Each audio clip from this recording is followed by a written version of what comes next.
Our world is changing fast. And with this comes the need to keep pace. To create, evolve, and deliver solutions that meet our customers' needs and improve their lives.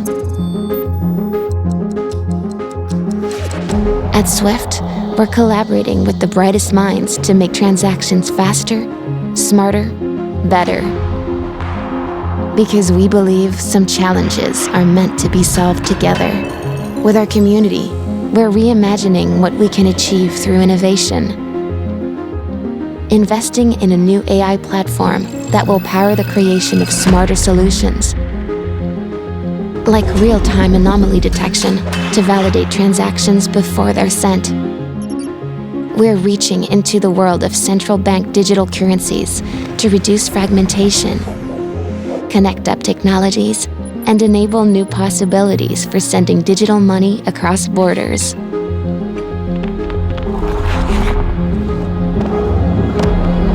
And we're guiding securities players through the emerging world of tokenized assets, increasing the speed and efficiency of post-trade processing to help a new market grow.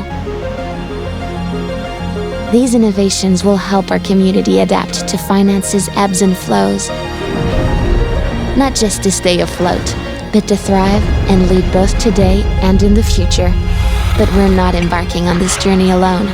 We're encouraging our community to join us too, to innovate with us and be part of shaping the future of finance.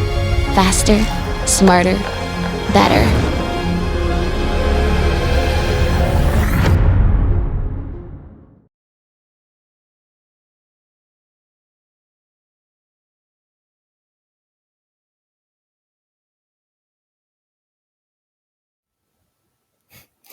Hello everyone, and welcome to this, the 13th edition of Inside Innovation Live, a series of shows where we explore the exciting innovations happening across financial services.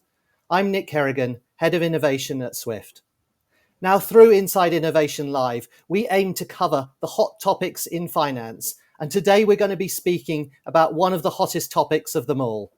We're joined by two esteemed guests to discuss the exciting subject of shared ledgers and their potential to shape the future of finance.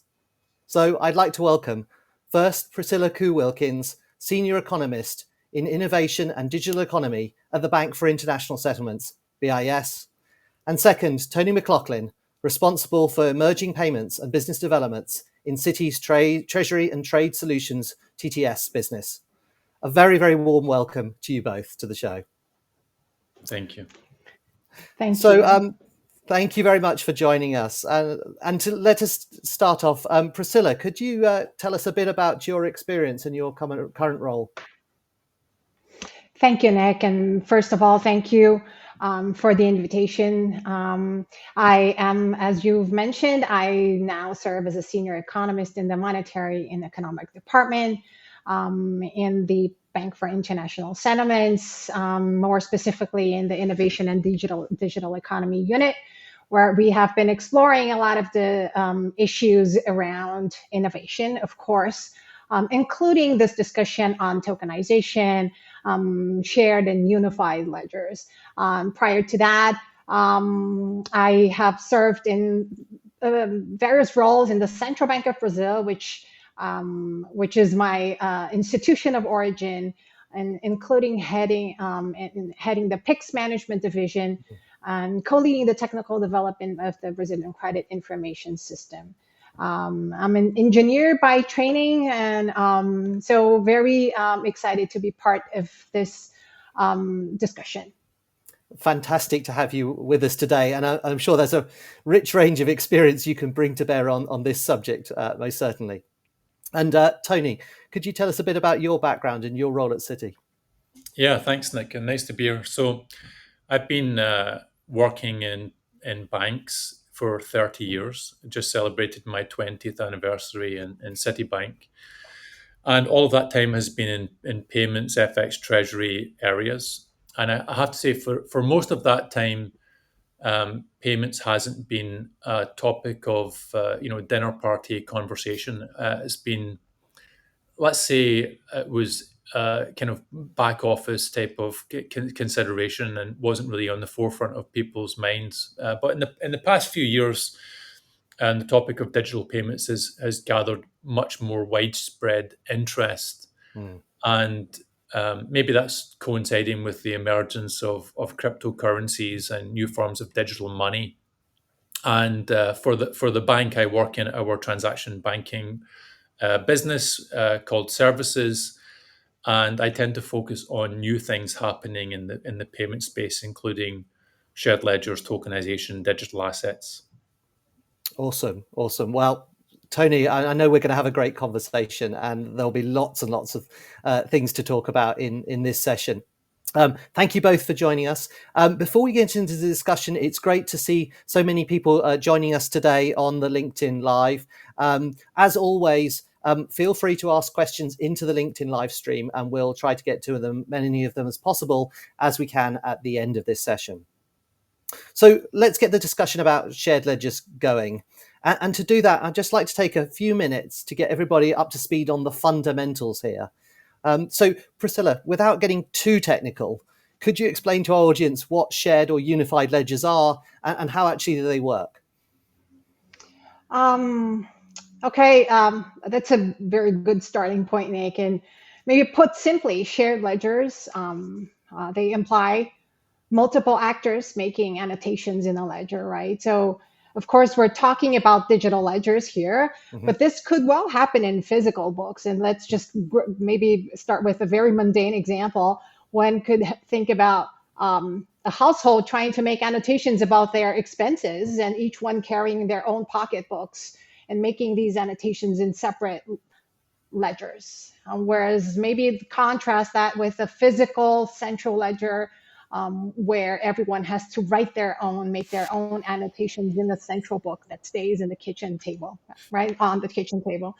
And maybe a different way to go about this is someone will call the mom, I spent this, please make this annotation in the book that's sitting on the desk or on the kitchen table, please.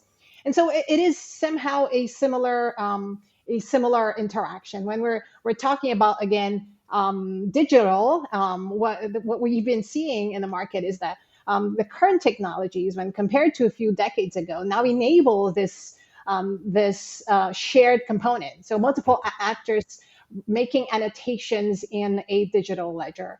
And more importantly, it's not just about making these annotations, it's about what you can make with these annotations. And the current technologies today also enable shared programmability. So it's making a little bit more with these annotations that are already on the ledger, and shared composability. And when we move to from only, again, and I think it's an important issue here when we're talking about shared ledgers and multiple actors interacting, privacy becomes an important issue, right? We only want the actors to get access to their transactions on a need-to-know basis. And when we move from shared ledger in this maybe broader concept to the concept of the unified ledger that the BIS has proposed in its 2023 annual economic report, it is essentially a shared ledger in a sense that multiple actors are making these annotations in a ledger.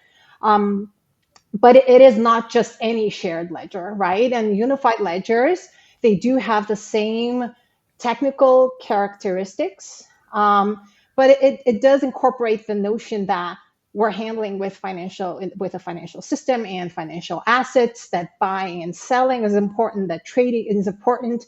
And in all of those arrangements, money is key, right? So there is the importance of money in unified ledgers. And again, there needs to be an assurance that the settlement and transactions are final. And so unified ledgers contains all these technical characteristics, but it also contains central bank money and commercial bank money, because central bank money provides settlement finality in payments. Commercial bank money provides accessibility. It provides the last mile. It provides accessibility to end users, to the retail users. And it is It is built on the foundation of the two-tier system, the monetary two-tier system, which is the foundation of how financial transactions are held today, which entails that money creation is guaranteed, money creation that generates economic growth. And we don't want to lose that. So this is why unified ledgers are built this way. That's great, and I love the analogy of the shared kind of family kind of accounting book. But of course, you wouldn't necessarily want everybody in the family to see everybody else's transactions, right? So that's a kind of that's an interesting way of viewing it. Tony, turning to you, could you give an overview of where this kind of shared ledger concept originally kind of came from? And I know you've often linked it to something you call the tokenization thesis, right? So I wonder if you could kind of explain that and how your thinking's evolved over the years. Yeah, of course. I mean, this all kicked off with the Bitcoin white paper in 2008.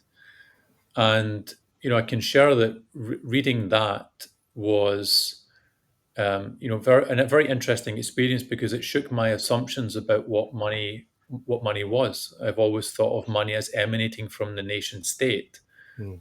And Bitcoin proposed a form of money that lived on computer systems without there being the trust anchor of a nation state, and with a form of money that wouldn't have to be transacted through trusted intermediaries like banks and fintechs. And the original Bitcoin network really did one thing only, which was to keep track of who owned what Bitcoins in a cryptographic way, and in a way that prevented double spend. And then Vitalik Buterin, abstracted some of those concepts out and made it more general with the invention of Ethereum. And the Ethereum network, the real difference is that it's really a computer. It's a Turing machine, meaning you can run programs on it. You can run any calculations on the Ethereum network. And so that's the point at which, in the evolution of the broader interest in blockchains, where people started to say it's not about Bitcoin, it's about blockchain. Mm. And this blockchain, as Priscilla mentioned, is a record keeping system that can store all sorts of different digital assets and keep track of who owns what. But also, because it's fundamentally a computer, you can run code, or what people call smart contracts, that make those assets dance, that make those assets do things. So that's really interesting, and sparked the interest of the regulated financial sector, who for several years have been thinking about, can we use that kind of technology to upgrade regulated financial services? Because of course, most of the stuff that emanated from the original crypto vision has been on this journey where it started out outside the regulatory perimeter and has been slowly being pulled into the regulatory perimeter. So this is where you get this thing that you mentioned called the tokenization thesis, because if you are a believer in the original crypto vision, tokenization means a particular thing. It means really this radical notion of creating a value transfer system that's not rooted in nation states, doesn't rely on a sovereign central bank, doesn't require regulated financial institutions. And you have this ecosystem where trustlessness is a feature and not a bug. It's meant to work on a trustless basis. It's meant to be censorship resistant and meant to be anonymous. So a lot of the mechanism in blockchains is built to deliver just that. It's built to deliver censorship resistance, pseudonymity or anonymity, trustlessness, and a self-sustaining, economic system that doesn't rely on centralized issuers or intermediaries. So that's what the crypto community, or the hardcore crypto community, mean by tokenization.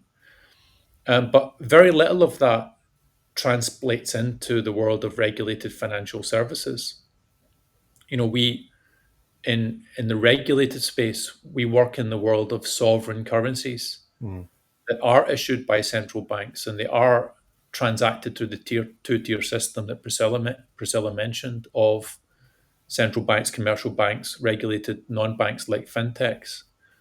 So sovereign currencies are our base reality.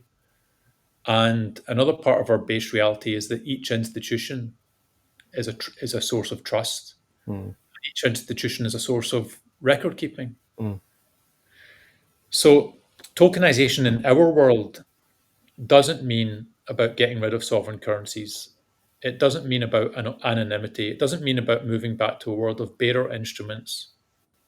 And so a very good question is, what does it mean? And that's where I would distinguish two types of tokenization thesis. There's one tokenization thesis for the crypto maximalist, and there's a different tokenization thesis for someone who operates in the world of sovereign currencies and regulated financial institutions. And I think, unfortunately, over the years, the fact that those two theses have not been delineated has created a huge amount of confusion. And we'll maybe get into this as we go through this discussion. But if we are going to have a fruitful synthesis between the good things about blockchain and shared ledgers and the regulated financial system, then we must be very clear that tokenization means something different to us than it does to someone who wants an alternative to sovereign currencies. Whereas in the regulated space, we want to augment sovereign currencies. And so you picked up on that Ethereum piece, Tony. Does this shared ledger piece really mean that we're going to move whole of finance to Ethereum, or are we then, because of, given your points just now, talking about something different here? Well, this gets into the topic of when regulated firms have to use an external infrastructure. It's called an outsourcing. You know, if a bank wants to use a cloud service provider or any third party, then there are regulations that are designed to make sure that the outsourcing is a responsible activity. Because essentially, just because you outsource part of your activity as a bank or as a fintech or as a central bank, it doesn't mean that you're not responsible for that whole activity. Right. So we have to go through a process called third-party risk management to make sure that any external computer system, any external software that we use is responsible and that we still have control over the end-to-end service. And at the moment, there are certain impediments to public blockchain infrastructure being used as an outsourcing for a regulated bank. And these are not limited to Ethereum as a specific blockchain, but I would say that the hurdle that public blockchains have to surmount or overcome in order to be used is the same as a cloud provider, which is it has to pass third-party risk management. It has to be a responsible outsourcing. So in today's world, there are impediments that make it difficult for the public blockchains to meet that hurdle. And that's why a lot of the stuff that's happened in the space has happened on private permissioned ledgers, which can meet the requirements of third-party risk management and can be conducted in a way that gives a regulator comfort that the bank maintains control over that outsourcing. Right. So we've kind of established through this, right? We are talking about shared ledgers, but we're talking about shared ledgers in the context of regulated financial services and in the context of which privacy is protected and in the context of which you have money moving, regulated money moving across those. So I think that gets us a good grounding. Priscilla, you mentioned and referenced the 2023 annual economic report that the BIS issued, and that had a very substantial section on a unified ledger and potential benefits of it. So from your perspective, what do you actually see as the major benefits that unified ledgers could actually deliver? And I think the in this report, specifically in the chapter 3, we have this model, which is unified ledgers and tokenization being able to do two things: improve the old and enable the new. And in general, when we're talking about improving the old, it is about introducing efficiencies in systems and markets that already exist. And there are a few ways that this could be, these efficiencies can be introduced. For example, by virtue of this a unified ledger being shared and having these capabilities of programmability and composability, there is a potential to reduce unnecessary frictions, like back and forth of messages to agree on a transaction that needs to be executed. One could reduce the number of checks that are necessary also for a transaction to go through. And if we start talking about and thinking about end-to-end payment chains, this leads to the reduction in the duplication of efforts along the payment chain of all the number of actors that are involved in the transaction, for instance. A unified ledger also enables atomic settlement, and which means you could combine transactions, and the transactions only go through if every single condition is fulfilled. Otherwise, no transaction gets executed. And that in itself may reduce some of the risks that are inherent and exist, and that are a consequence of fragmented systems and non-shared ledgers. And of course, there is also the potential for leveling the playing field, granted that good design choices are made. But that is the bit of improving the old and introducing efficiencies in the markets and in the systems that we already see. If we're talking about payment chains, there are a lot of systems that work really well in payments. I've been fully involved in the development, and consider myself to be privileged to have been involved in the development of PICs. Again, works really well. So there's also this potential to enable the new, and that is about unlocking potential arrangements and new business models that were not possible before by virtue of these systems existing in silos and fragmented in a fragmented manner. So it is about convening all different actors in and this example of the marketplace where everyone comes together and more economic activity happens because everyone's concentrated there, rather than everyone living in their own villages and trying to just trade in their own silos, right? So it is about unlocking these new potential economic and outcomes and new business models that were not even possible before, just by virtue of having actors in the same place, alongside, again, central bank money, commercial bank money, potential e-money for fintechs, as Tony mentions. And one example is maybe it can introduce liquidity in markets that are currently illiquid, just because it is not available for a broader set of investors, for example. Right. I mean, that I like. I can resonate with improving the current and then enabling the new, and that's quite an exciting potential there, isn't it? Really. I'd like us now maybe to move a bit to discuss how we do this, some of the current experimentation that's kind of underway around the world. And Tony, you've been a thought leader behind something called the Regulated Liability Network, now sometimes called the Regulated Settlement Network. Could you just explain us a bit about that project, its progress, and does that seek to achieve the same kind of benefits that Priscilla just outlined? Yeah, very, very much so. So the idea is this, which is, if we're going to apply blockchain technology and tokenization to the regulated financial system, let's think about the things that blockchains do that the existing system does not, and see if we can capture those benefits. And again, I think it's instructive to compare the traditional financial system to Ethereum, and you see that Ethereum is running 24/7. Mm. The traditional financial system doesn't.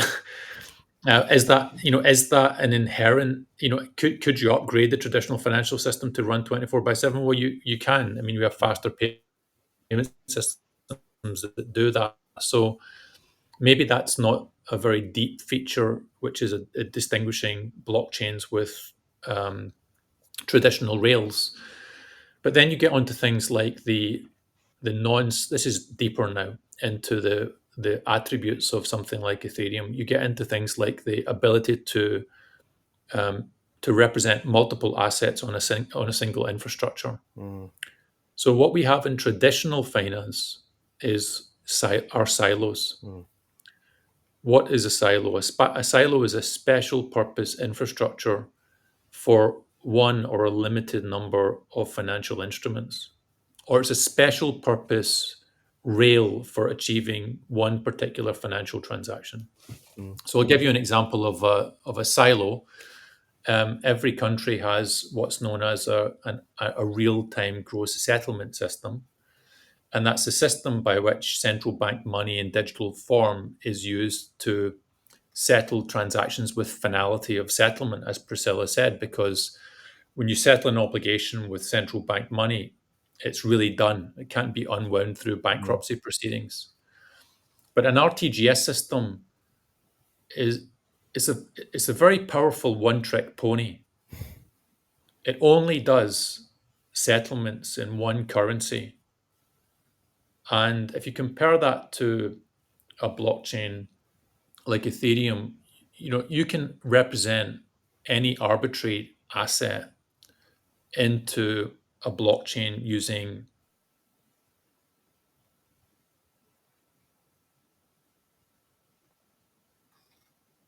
Did we lose Tony, do you think? Yeah, I can't hear him. Okay. No worries. We'll come back to Tony as soon as we can. Maybe Priscilla, while we're waiting for him, we can continue. Tony was talking a bit about RLN. Obviously, earlier this year, the BIS also launched a landmark project, Project Agora, to explore the use of wholesale tokenized central bank money, tokenized deposits on a unified ledger. Could you give us a bit of an overview of that initiative? Thank you, Nick, for the Agora, and that is an important stress on the right syllable. And I think this is a connection to what I mentioned earlier. Agora means marketplace in Greek. And it is this idea of convening multiple actors, of this multi-asset type of initiative. So Project Agora applies this concept of the unified ledger and tokenization more broadly to the space of cross-border payments. And it does that by implementing the correspondent banking model. Mm-hmm. And it is, again, and this may sound less innovative than many other projects that are trying to do things differently. But let me just emphasize that Project Agora is first and foremost aiming to achieve technological benefits while acknowledging that there are current regulatory and legal frameworks, and that there are specific roles and intermediaries that do play an important role in payment chains. And so Project Agora aims to enhance the roles of these intermediaries and not to eliminate them. Because we do acknowledge that intermediaries do play a key role in monetary and financial systems, right? Some create gains of scale. Some, again, as I did mention earlier, they provide last mile financial services to a diverse set of end users. And let's say capillarity, and if we're talking about a system that can reach all users in a system. Some of the intermediaries create money, and this again unlocks economic growth. And so Agora is enhancing the role of these intermediaries and trying to introduce the efficiencies that I have already mentioned in the end-to-end payment chain and the cross-border space. These efficiencies may be achieved through the decree reducing the duplication of efforts and compliance checks, which is a very an important piece in cross-border transactions, through atomic settlement. This may also lead to less unwinding of payments, which is fairly common in cross-border transactions, as you are well aware of, Nick. And again, the Agora platform, it is the implementation, again, of this vision of the unified ledger. And as such, commercial bank money and central bank money, they do coexist on a platform. And so we do have 7 jurisdictions involved, including the 5 international currencies, as according to the BIS categorization. We do have the Japanese yen, the Korean won, the euro, the Swiss franc, British pound, the US dollar, and the Mexican peso. And again, we have central banks together with the private sector, with the BIS convening the public sector, the IF convening the private sector. And it is a public-private collaboration. And the idea is that this is a joint venture by all the participants that are going to be working hard over the next few months to deliver this project. Thank you, Priscilla. I mean, we also find Project Agora very, very interesting, and we've offered our support as it might be useful to help this project. Strong believers in collaborative innovation here. Tony, I see we've got you back, which is brilliant. But we are now running slightly short on time. So maybe I could turn back to you and maybe talk just a little bit before we finish off about some of the design considerations that we need in terms of building these unified ledgers. In particular, obviously, a key question is how new platforms can interoperate with the existing financial system. How do you see that? Yeah, that's a key question. Look, one of the big realities in traditional finance is that it's a world made up of thousands of regulated institutions.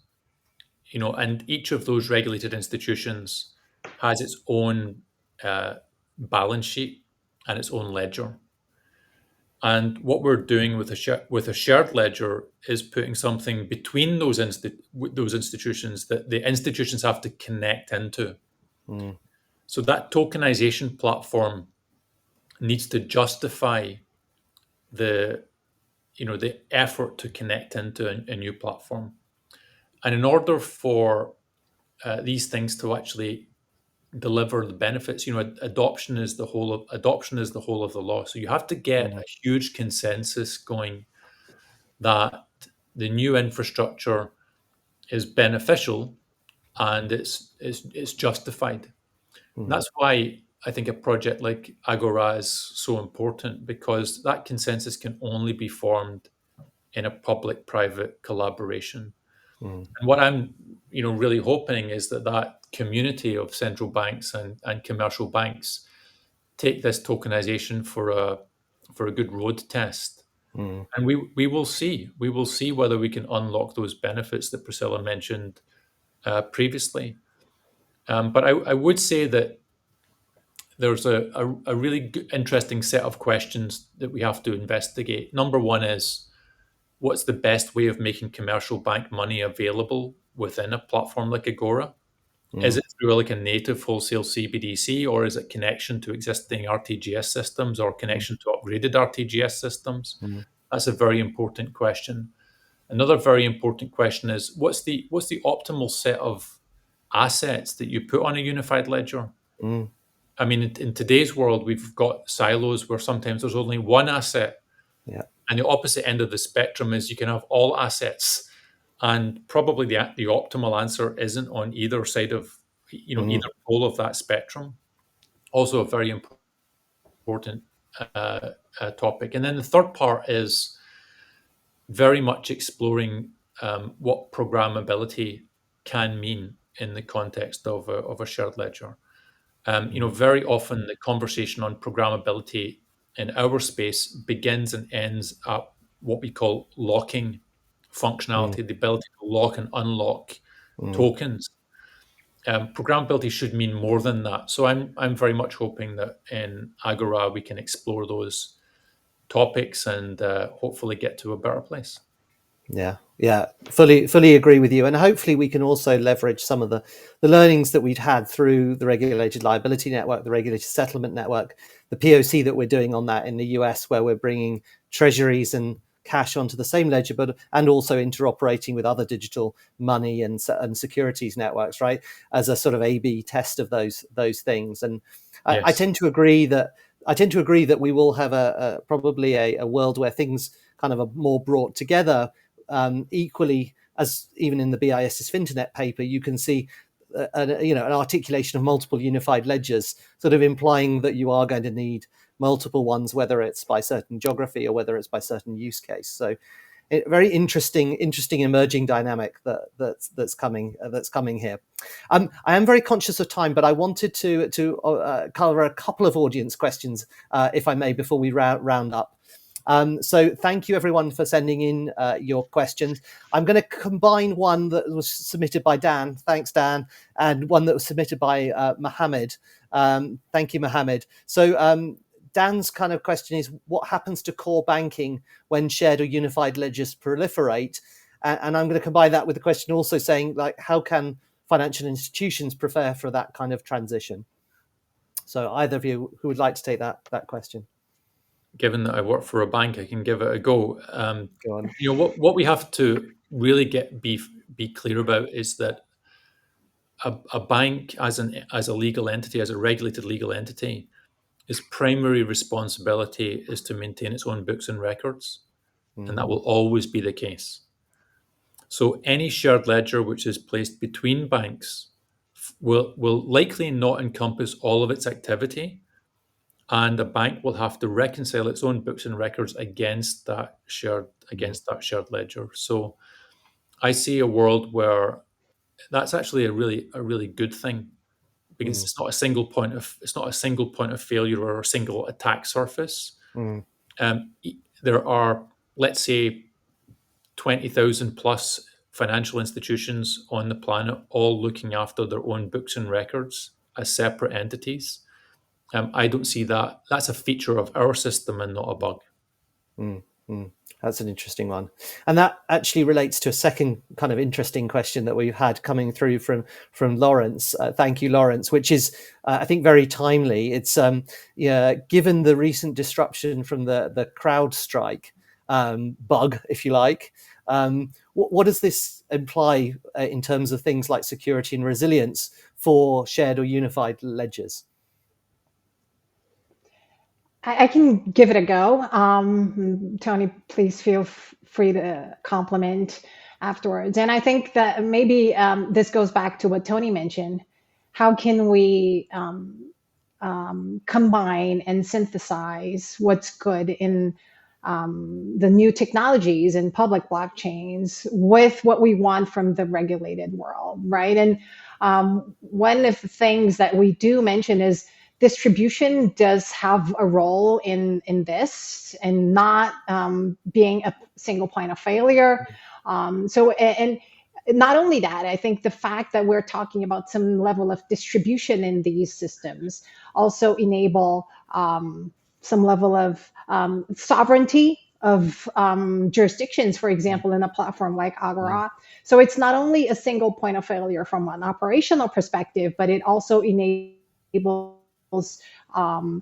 different jurisdictions to encompass their own different roles, right? And I think, again, it is also about how one goes about designing and establishing some of these requirements. And this is what our technical team has been working on, establishing what these requirements are to avoid episodes like we've seen last week. Very good. Tony, anything to add on that? No, I don't want to venture into this space, but I understand that Linux and Mac users are quite happy. as according to a certain tweet that I saw from Apple anyway. Yeah. Very good. Thank you. Thank you both for answering these questions. To round this up, I'm going to ask you for maybe a one-sentence answer on the future.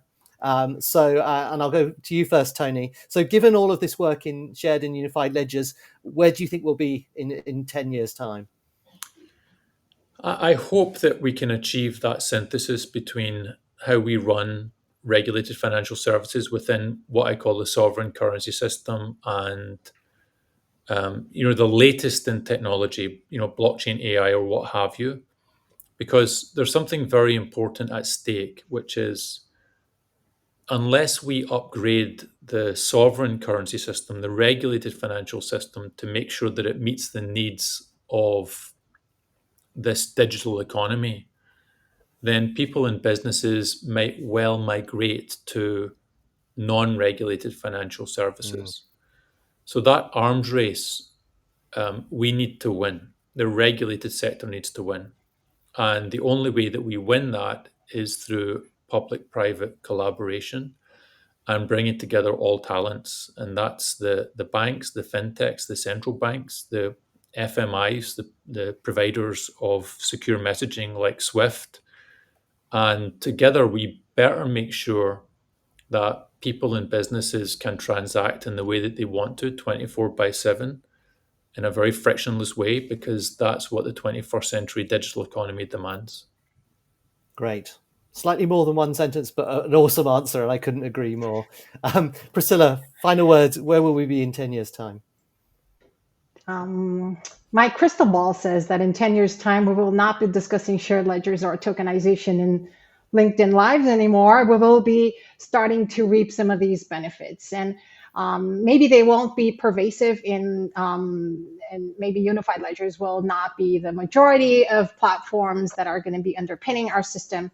But we will be seeing some of these benefits pan out, and couldn't agree more on the importance for public-private collaboration towards that future.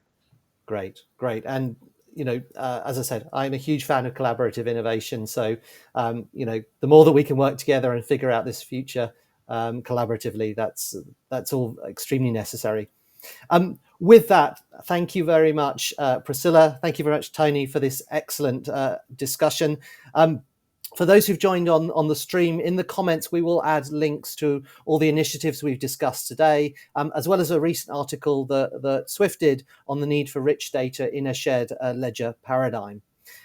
Before we go, I'd just like to squeeze in a very quick plug for the Swift Hackathon. So the Swift Hackathon this year focuses on the future of capital markets. It's not too late to register for your team using the QR code that's on the screen now. And as always happens, the winners will be announced on the Inner Tribe stage at Cybos in October. So please do join us for the hackathon, another part of collaborative innovation. With that, that's all we have time for today. Thank you to the excellent guests. Thank you for the fantastic discussion, and thank you all for joining us for this session.